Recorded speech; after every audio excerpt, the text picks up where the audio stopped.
હું જીગર દેવાણી આપનું સ્વાગત કરું છું વીટીવી ન્યૂઝમાં। મહત્વપૂર્ણ સમાચારથી શરૂઆત કરીએ તો બોલિવૂડ દબંગ સલમાન ખાને તેમના લગ્નને લઈને ચર્ચામાં રહે છે, તો આ સાથે અંડરવર્લ્ડ ડોન સાથેના સલમાનના સંપર્ક પણ વિવાદોમાં રહ્યા છે। ત્યારે સલમાન ખાન સાથે ડોન લતીફનો એક ફોટો વાયરલ થયો છે, તેમજ આ ફોટાને લઈને એવી ચર્ચા ચાલી રહી છે કે ડોન લતીફ સાથે સલમાન ખાન અગાઉ સંપર્કમાં હતા। ત્યારે ડોન લતીફ સાથેનો આ ફોટો સાચો છે કે ખોટો, જુઓ આ રિપોર્ટમાં।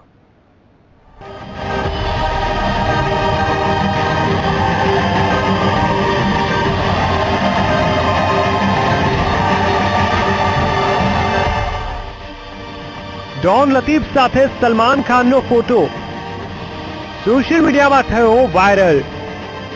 શું સલમાન ખાન લતીફના સંપર્કમાં હતા? વાયરલ થયેલો ફોટો સાચો છે કે ખોટો? શું સલમાન ખાન ક્યારે લતીફને મળ્યા હતા? શું ફોટોશોપનો ઉપયોગ કરીને કોઈએ મજાક કરી છે? ગુજરાતમાં આતંક ફેલાવનારા ડોન લતીફના રોલમાં શાહરુખ ખાને રઈસ ફિલ્મ બનાવી અને રઈસ ફિલ્મ બોલિવૂડમાં કરોડોમાં કમાણી કરી રહી છે। રઈસ ફિલ્મના પ્રમોશન સમયે શાહરુખ ખાન વિવાદોમાં આવ્યા હતા, તેમજ એક ડોન પર ફિલ્મ બનાવવામાં આવતા પણ આ ફિલ્મ વિવાદોમાં રહી હતી। પરંતુ રઈસ ફિલ્મના રિલીઝ થયા બાદ એક એવો ફોટો વિવાદમાં આવ્યો છે કે જેને લઈને બોલિવૂડમાં ચર્ચા શરૂ થઈ છે, અને એ ફોટો છે સલમાન ખાનનો ગુજરાતના ડોન લતીફ સાથેનો ફોટો। લતીફ ડોન પર ફિલ્મ અત્યારે રિલીઝ થઈ છે। આ રઈસ ફિલ્મની અંદર જ્યાં એક તરફ ચર્ચાઓ ચાલી રહી છે, ત્યાં બીજી તરફ સલમાન ખાન સાથે લતીફ ડોનના ફોટા વાયરલ થતા માર્કેટમાં હવા ફેલી છે, અને ખરેખર આ ફોટા લતીફ ડોનના છે કે કોના છે તે બાબતે જનતા ચર્ચા કરી રહી છે। સલમાન ખાનના અંડરવર્લ્ડ કનેક્શન અગાઉ પણ ચર્ચામાં રહ્યા છે।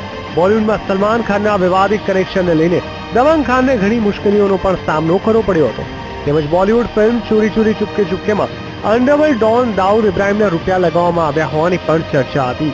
ત્યારે ગુજરાતના ડોન લતીફ સાથે સલમાન ખાનનો આ ફોટો ખૂબ જ વાયરલ થયો છે। સોશિયલ મીડિયામાં સલમાન ખાનના આ ફોટાને લઈને ઘણી ચર્ચાઓ પણ શરૂ થઈ ગઈ છે।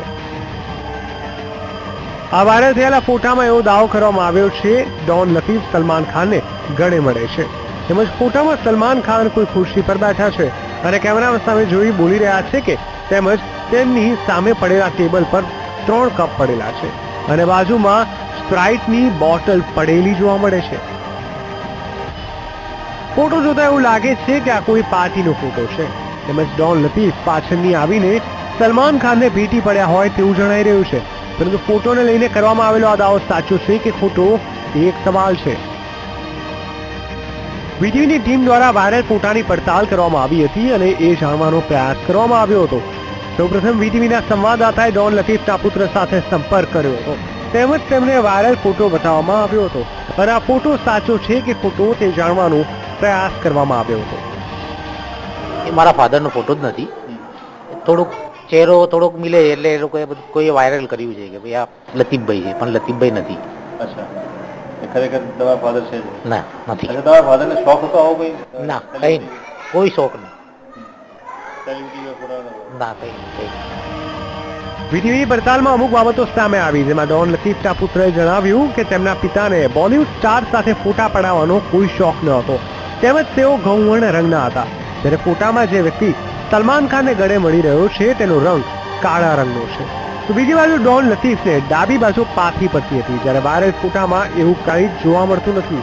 ડોન લતીફ કર્લી હેરના હતા, જ્યારે વાયરલ થયેલા ફોટામાં કર્લી હેર વાળો વ્યક્તિ જોવા મળે છે। આ સાથે વધુ એક પુરાવા તરીકે આ બાબત સામે આવી કે ડોન લતીફ મોટા ભાગે તેમના જમણા હાથમાં વીંટી પહેરતા હતા, જ્યારે વાયરલ થયેલા ફોટામાં કોઈ વીંટી જોવા મળી રહી ન હતી। આમ ડોન લતીફના દીકરાએ આ બાબતને નકારી છે કે વાયરલ થયેલો જે ફોટો છે તે ખોટો છે, તેમજ આ ફોટામાં ફોટોશોપની કરામત કરી હોવાનું તેમને જણાવ્યું છે, અને જેમણે પણ આ ફોટા સાથેનો મેસેજ વાયરલ કર્યો છે તેની સામે કાર્યવાહી કરવા પણ જણાવ્યું છે। વધુ એક વિગત એ પણ જાણવા મળે છે કે સલમાન ખાનનો આ ફોટો 1980 કે 1990ના સમયનો લાગે છે, પરંતુ સલમાનની સામે પડેલા ટેબલ પર જે સ્પ્રાઇટ બોટલ પડી છે તે શંકાસ્પદ છે, કારણ કે સ્પ્રાઇટને ભારતમાં 1999માં લોન્ચ કરવામાં આવી હતી। આમ વીટીવીની પડતાલમાં વાયરલ થયેલા ફોટામાં ડોન લતીફ હોવાનું જણાયું નથી, તેમજ તેમને પહેલાથી જ બોલિવૂડ સ્ટાર સાથે ફોટા પડાવવાનો પણ શોખ નહોતો। આમ વીટીવી પડતાલમાં વાયરલ થયેલા ફોટાનો દાવો ખોટો સાબિત થાય છે. સલમાન ખાન સાથે લતીફ ડોનના ફોટાની વાતને લઈને પરિવારજનો નનૈયો પાઠવી રહ્યા છે. તે કહી રહ્યા છે કે આ માત્ર કોમ્પ્યુટરની કરામાત છે, બાકી કંઈ જ નથી. અને એ બાબતને લઈને પરિવારજનો તેમની લાગણી પર દુભાઈ છે અને કહી રહ્યા છે કે આ બાબતે પોલીસ તપાસ થવી જોઈએ અને અસલી કસૂરવારને સામે લાવવા જોઈએ. કેમેરામેન કાર્તિક સાથે વિશાલ મહેતા, વીટીવી ન્યૂઝ, અમદાવાદ.